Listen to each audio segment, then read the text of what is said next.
Paparazzi. Mana-mana cabut lah. Tapi kalau dapat sikit jangan sedih lah. Kalau dapat sikit jangan sedih lah. Ini masing-masing. Cabutan yang raya sini. Jangan hijau. Cepat, cepat. Cepat, siapa nak yang raya masih cabut. Cepat. Senang dapat yang raya ni. Terus sampai. Cabutlah nasib lah. Nasib lah siapa dapat. Nasib. Tunggu kat luar. Banyak. Apa nasib kurang baik daripada Cepat dapat. Rifki. Nasib pada Aku pun dapat juga je. Siapa nasib dapat banyak bagi Baju betul lah tak siap. masa undi hari tu pun bapa kena tak nasib tak baik. Dia hanya sebab dia ni. Rifki lu. Okey. Rifki cepat. Dari. Berapa? Maksimum berapa dah? Maksimum 150. Awin. Ni ada pepel. Mak. Maksimum dah 150. Weh, tolong jangan bagi dia yang banyak. Berapa dah? Farah dah. Farah dapat 2 boleh ke? Okay, moment of the truth. Tukar tak boleh.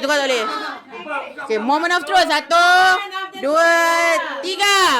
Cepat. Papa lu. Mama? Adik. Saya punya. Ni. Cepat. Ya, dapat dia punya.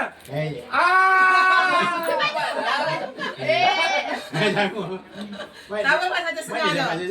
Siapa satu setengah? Iwin, Awin. Itulah. Aku je tak percaya tu tengok. Semua sama lah. Dia punya. Aku dapat 100. Weh. Dia tanda. Betul je. Aku dah kalah banyak ni. Weh, tangan tak lock. Okey dah. Terima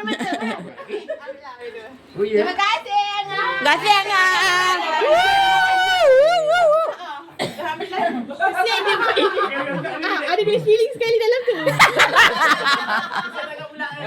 Weh, Mangga target air dapat. RM4.5 pula dapat.